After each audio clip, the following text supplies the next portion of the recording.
kind of mixed up, but this is the chosen one. Amen. Right? Amen. All right. Amen. A little bit more mind here. And this man, cerebral palsy, has got an afflicted spine, unable to walk, can't keep his balance, keeps falling down, never answers the question as to whether he wants to be better. Hear what he says, verse number 7. He said, I got nobody to help me. Nobody will help me get delivered. Nobody will help me get my miracle. Nobody will push me into my destiny. And he wasn't paying attention to something. He's getting ready to miss it, and I hope you don't. God asked him, does he want to be well? And he says, I got nobody to help me. And Jesus is scratching his head, saying, you tripping. You waiting on sick folk to help you. How they gonna help you when they got issues themselves? And some of y'all are getting ready to miss it because you got sick folk who you hoping will rescue you.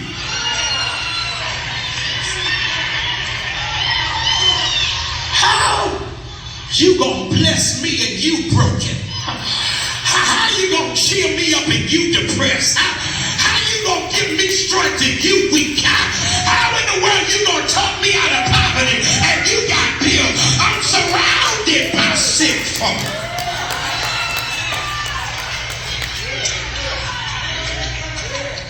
We all got different needs, but everybody got a sickness. Oh my God, I hate to say it to you with your saved self-righteous self, but everybody likes something. God, y'all ain't ready for me in here. All right. It may not be the issue of the flesh, but somebody drinks something. Somebody smokes something. Somebody gambling something. Somebody is watching something. Everybody likes something, but I drag myself in the church saying, just as I am, without one plea. I know some of y'all know other people's business, but if you would mind your own business, you might get healed first and might get delivered and might get set free. Somebody say, preach, black man. We all have different needs. We all have different levels of brokenness. We all have an affliction and a weakness we're wrestling through. But you got to make up in your mind, as of this hour, I am not in competition with anybody. Oh my God, because I got to run my own race. And even if they finish the finish line before me, it wasn't on my schedule. But I found out he is an on-time God. So I made up in my mind, if you don't want to shout with me, I'll shout by myself. I'm talking to some folk, you ain't got a prayer partner. You don't even got the strength to get out of the bed, but you're laying there praying, looking at the ceiling. God, help me get the strength to get out of this situation. And God says, stop competing. Somebody on your row is blind because they can't even see what God is up to. Somebody on your row is deaf because they haven't heard from God in a season. There's somebody who has lost their strength and they no longer have the ability to walk by themselves. But this man by the pool, he's got something else he's contending with. The only thing that he's praying for is he just wants the ability to stand upright. God, help me again. I'm talking to somebody. Your aim is, I just want to live right. I just want to live pleasing to God. I just want God to look at my life and be able to say, that is my good and faithful servant. See, it ain't until folk have let you down and abused you and left you for dead that you stop living for folk and you make up in your mind, to God be the glory for the great things that he has done. I know some of y'all, you on only want to shout if I tell you you're going to be a millionaire and be debt free and live in the house of your dreams and have an incredible German car. But there's some of us who want to say, let the works I've done speak for me. I know it ain't everybody. I know this is old school and out of fashion. But if there's anybody left who wants to live a lifestyle that is pleasing before God, so that when God sees me, he don't have to think twice about blessing me.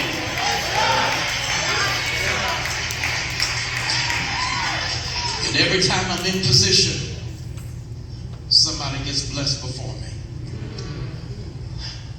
Every time I turn around, another one of your friends get married.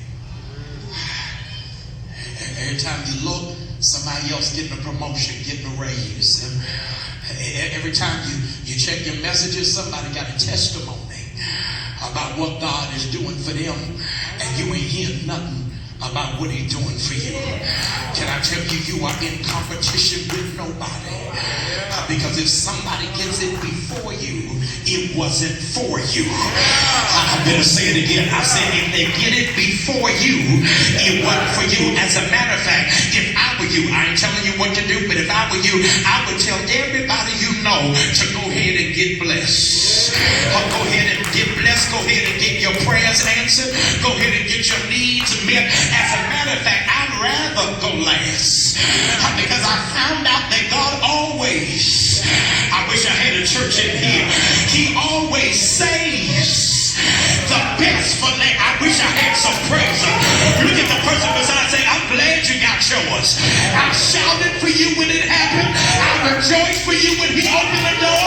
Do me a favor, when I get mine, don't start hating them. Start giving God the praise, because he saved the best for last.